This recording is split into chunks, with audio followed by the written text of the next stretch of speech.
Bueno, buenos días. Las circunstancias son un poco anómalas, ¿no? Entrar en medio de un panel al que agradezco a los intervinientes que nos hayan dejado paso, entre dos ministros, que me va a tocar intervenir a mí, y con una breve presentación de mi compañero de cuerpo, Jordi Sevilla, y exministro. Voy a intentar utilizar el tiempo sabiamente, no más de 10-15 minutos, para que pueda seguir la jornada de manera habitual.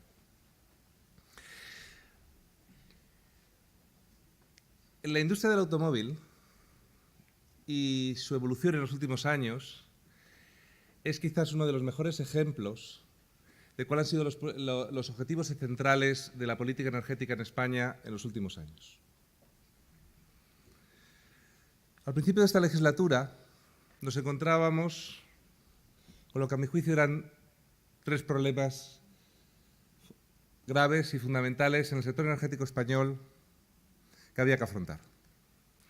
El primero de ellos era un gigantesco déficit tarifario, una brutal diferencia entre los ingresos y gastos del sistema que se sumaban a una deuda acumulada de más de 26.000 millones de euros.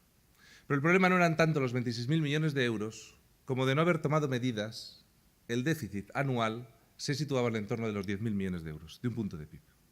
Dicho en otros términos, a principios del año 2012, los ingresos regulares del sistema por peaje se encontraban en torno a los 13.000 millones de euros y los gastos en torno a 23.500 millones de euros. Traducir esto al coste de la electricidad hubiera supuesto un incremento del 40% de los costes eléctricos de media para los consumidores españoles, tanto domésticos como industriales. Uno se puede hacer idea de que ese traslado de precios, si se hubiera producido, hubiera impedido cualquier forma de recuperación económica. Si las industrias españolas hubieran tenido que pagar un 40% más en sus costes energéticos y las familias hubieran tenido que pagar un 40% más en sus facturas eléctricas, pues no hay forma humana de crear empleo y de salir hacia adelante. De ahí la reforma. El segundo problema que teníamos, y en parte lo seguimos teniendo, es que nuestros precios son relativamente más altos que algunos competidores europeos. No que todos, pero que algunos competidores europeos. Y, sobre todo, los precios son mucho más volátiles en la electricidad que en el resto de los países de nuestro entorno. ¿Por qué? Porque hemos hecho un mix energético que lo hemos hecho depender en buena parte de la meteorología. Apostar por las energías renovables tiene grandes virtudes. Ahorros en CO2, ahorros en importación de petróleo, desarrollo de sectores industriales, pero tiene un coste económico que se podía haber suavizado de haber hecho la entrada a las renovables de una manera mucho más paulatina de cómo se hizo. Y en segundo lugar, si no se tiene simultáneamente un continuo esfuerzo de interconexión con el resto de Europa, aumenta notablemente la volatilidad del precio del mercado. Un ejemplo lo tenemos en este año, en el que hemos tenido días, meses, en que los precios eran los más bajos de Europa, 10, 15, 20 euros, y días en que hemos estado los más altos de Europa, 80, 70 euros megavatio hora. Esto tiene sus consecuencias sobre el consumidor doméstico, pero no nota menos, sobre todo cuando su facturación es bimestral, pero tiene enormes consecuencias sobre las capacidades de las industrias de planificar a largo plazo y de saber cuáles son sus costes a largo plazo. De ahí que el coste de aseguramiento de la electricidad, del precio de la electricidad en España, sea superior al de los países de nuestro entorno. ¿Qué solución hay al tema a la cuestión de los precios y de la volatilidad? Por una parte, ajustar al máximo los costes del sistema, la parte regulada, lo que hemos hecho en la reforma, para que el peaje no pese o pese lo menos posible dentro de los costes energéticos. Por supuesto, acabando con el déficit. Y en segundo lugar, dando la batalla en Europa, como estamos haciendo de cara a este Consejo Europeo, para que las interconexiones sean una pieza fundamental en la construcción del mercado interior de la energía. Solo con interconexiones físicas que puedan intercambiar volúmenes importantes de energía entre Estados miembros podemos garantizar que realmente tenemos un mercado interior. Y un mercado interior significa, entre otras cosas, convergencia de precios y estabilidad de precios, que es lo que estamos buscando. De ahí que, aunque desde el Consejo de Barcelona del año 2002, del Consejo Europeo de Barcelona del año 2002, en la que ya se estableció como objetivo para la Unión un 10% de la potencia instalada de interconexiones entre Estados miembros, hemos avanzado un poquito nada más. ahora tenemos la oportunidad, en el nuevo paquete Energía-Clima, de fijar las bases para proyectos concretos en los que la península ibérica quede mejor interconectada con Europa y reducir el problema de la volatilidad que afecta especialmente al sector industrial. El tercer problema que teníamos, desde nuestro punto de vista, es que en los pasados años se ha hecho mucho más hincapié en producir energía con tecnologías libres de CO2, sea el coste que fuera, que en la eficiencia energética. Y para un país dependiente, importador de energía, es mucho más importante dejar de consumir, poder producir lo mismo, tener el mismo nivel de bienestar, pero utilizando más sabiamente la energía, que gastar miles de millones al año en producir energía medioambientalmente mejor, pero muy cara. Tenemos deficiencias en el sector del transporte. Tenemos deficiencias en el sector de la vivienda, importantísima, en la que un esfuerzo inversor en materia de eficiencia energética puede ahorrar miles de toneladas de petróleo equivalentes de importación cada año. Tenemos deficiencias en el sector industrial, en el que todavía se pueden avanzar en proyectos concretos en fuertes reducciones en el consumo de energía. Y además, la inversión en eficiencia energética, además de tener un impacto favorable sobre los consumos energéticos y sobre nuestra balanza de pagos, tiene un enorme impacto favorable sobre el empleo y la actividad. Un ejemplo ha sido el sector del automóvil, al que haré referencia ahora, en lo que probablemente sea el programa más agradable que ha tenido la Secretaría de Estado, que ha sido el programa PIBE. El resto han sido disgustos, pero el caso del PIBE ha sido una gran satisfacción para el Ministerio de Industria y específicamente para la Secretaría de Estado de Energía. Y el sector de la construcción, a nadie se le oculta, en el que es un sector que en estos momentos tiene un exceso de capacidad, con gran cantidad de profesionales y de recursos disponibles, y que una utilización sabia de recursos públicos para incentivar la eficiencia energética puede crear una gran cantidad de empleo. Y paso a referirme a la estrecha colaboración que ha tenido este Gobierno con el sector del automóvil, que ha permitido poner en la práctica políticas públicas que, como veremos, con relativo poco coste, han tenido un impacto muy fuerte tanto sobre la actividad como sobre los objetivos medioambientales y energéticos que tenía planteada la Secretaría de Estado.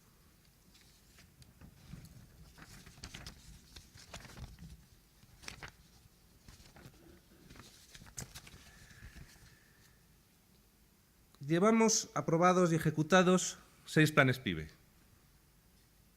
El primero de ellos, como recordarán, se aprobó en octubre de 2012, el último de ellos en junio de este año. Es decir, llevan en funcionamiento alrededor de 2 años. La dotación económica ha sido de 715 millones de euros por parte de las arcas públicas. Bueno, arcas públicas y fondos de eficiencia energética. Ha sido parte de la tarifa aportada por las grandes empresas del sector energético al IDAE, y otras partes han venido de los presupuestos generales del Estado. Una cantidad equivalente ha puesto el sector a través de los acuerdos que tengan fabricantes con los concesionarios.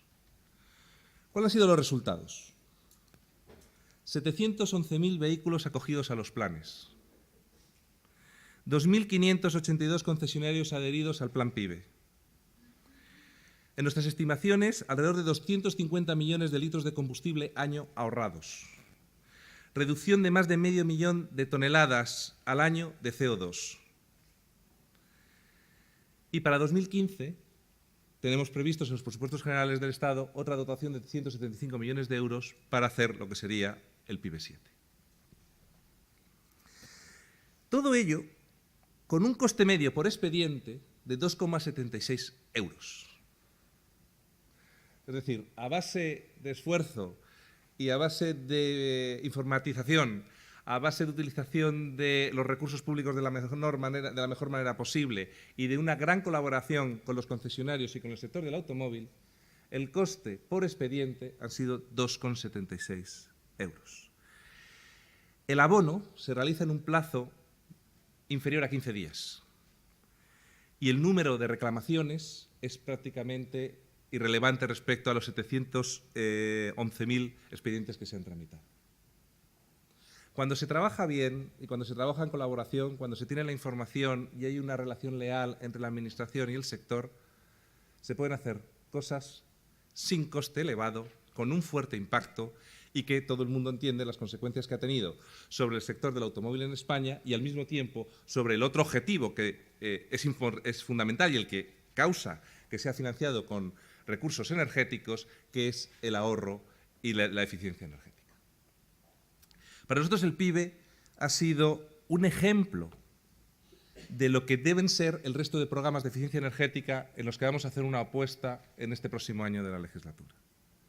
El PIBE, en cierta manera, que hemos ido aprendiendo a hacerlo, los primeros expedientes no eran tan eficientes, al principio no se hacía tan bien, el propio personal del IDAE y los trabajadores que han colaborado en la tramitación de los expedientes pues han ido aprendiendo, también los concesionarios han ido aprendiendo a hacerlo de la mejor manera posible, pues han demostrado que hay curvas de aprendizaje que se pueden recorrer muy rápidamente y ser enormemente eficiente en este tipo de programas. Yo creo que desde todos los puntos de vista, tanto desde el punto de vista del impacto sobre la venta de vehículos, en un momento en el que la venta de vehículos estaba muy alicaída, en el que necesitaba un cierto impulso por el efecto importante de arrastre que tenía sobre la inversión y la creación de puestos de trabajo en el sector, por el impacto que ha tenido en la eficiencia energética y en la modernización de nuestro parque móvil y por el impacto que ha tenido en los ahorros de emisiones de CO2, que es uno de los grandes objetivos en los que está comprometida España como el resto de los miembros de la Unión Europea, el programa PIBE, desde luego, yo creo que ha sido un ejemplo que en más de un país se ha empezado a mirar como medio de movilización de recursos para la eficiencia energética con impacto mucho más allá de la propia eficiencia energética.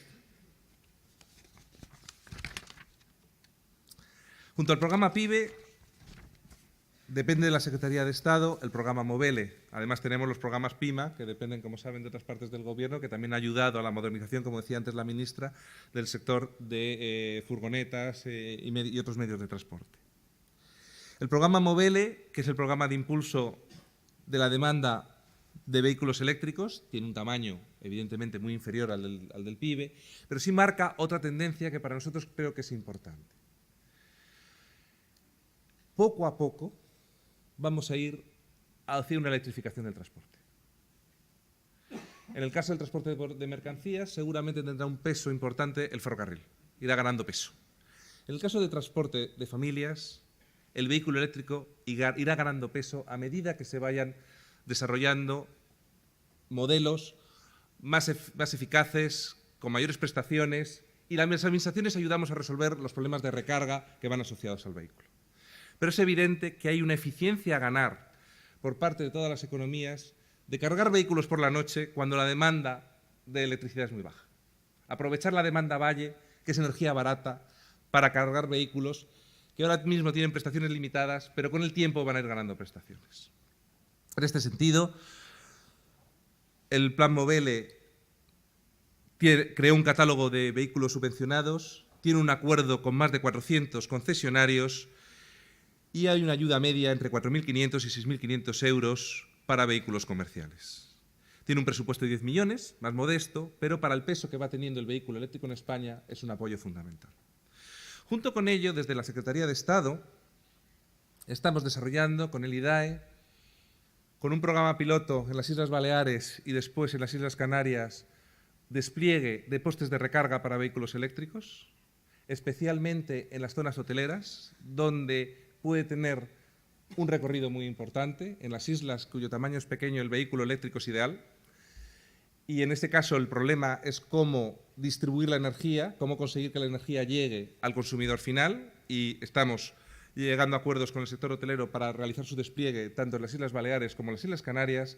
Y al mismo tiempo estamos diseñando con Red Eléctrica despliegues de zonas de recarga cerca de subestaciones que permitan recargas rápidas de vehículos. Estos son proyectos que llevan años, hay que estudiarlo mucho, hay que ver sus análisis coste-beneficio, pero es evidente que el vehículo eléctrico va a ir ganando peso en los próximos años y esto va a ser uno de los elementos de eficiencia energética importante con la que colaboramos de forma muy eficaz y de forma muy interesante con ANFAC y con el sector. Y luego no nos olvidemos de los combustibles alternativos a la gasolina y al gasóleo. España tiene gran disponibilidad de gas, es uno de los mercados europeos con más flexibilidad de gas y el gas es una alternativa en muchos vehículos a los hidrocarburos tradicionales. Gestionar eficientemente el conjunto de combustibles que pueden utilizar nuestro parque móvil es uno de los objetivos de la Secretaría de Estado y, en ese sentido, también estamos trabajando de forma intensa con ANFAC para promover el uso de combustibles alternativos. Ya tuvimos algún intento dentro de los PIBEs, no fue exactamente posible, pero hemos buscado vías alternativas para poderlo hacer. En definitiva, desde el punto de vista de la política energética, ¿cómo se puede apoyar a un sector tan importante como el del automóvil, que tiene un peso tan específico en España, con un impacto de empleo directo y de indirecto y de actividad tan importante como el sector del automóvil? En primer lugar, en la medida de nuestras posibilidades y dadas las circunstancias en las que nos encontrábamos, con precios de la electricidad que les permitan competir. Que la electricidad no sea un coste, un lastre para las industrias del automóvil. En segundo lugar, ayudando a la estabilidad de esos precios, que para la industria es importante, y para ello conseguir trabajar en Europa para que la creación del mercado interior de la energía y las interconexiones sean una realidad en un futuro cercano que permita equilibrar y estabilizar mucho más el precio de la electricidad en España. Y, en tercer lugar, con programas específicos de eficiencia energética que simultáneamente permitan ahorros importantes tanto en la balanza de pagos como en los consumos de energía y desarrollen modelos en el sector de la automoción que sean capaces de competir en unos años en un mercado creciente como es el del vehículo eléctrico o el de los combustibles alternativos. Muchísimas gracias.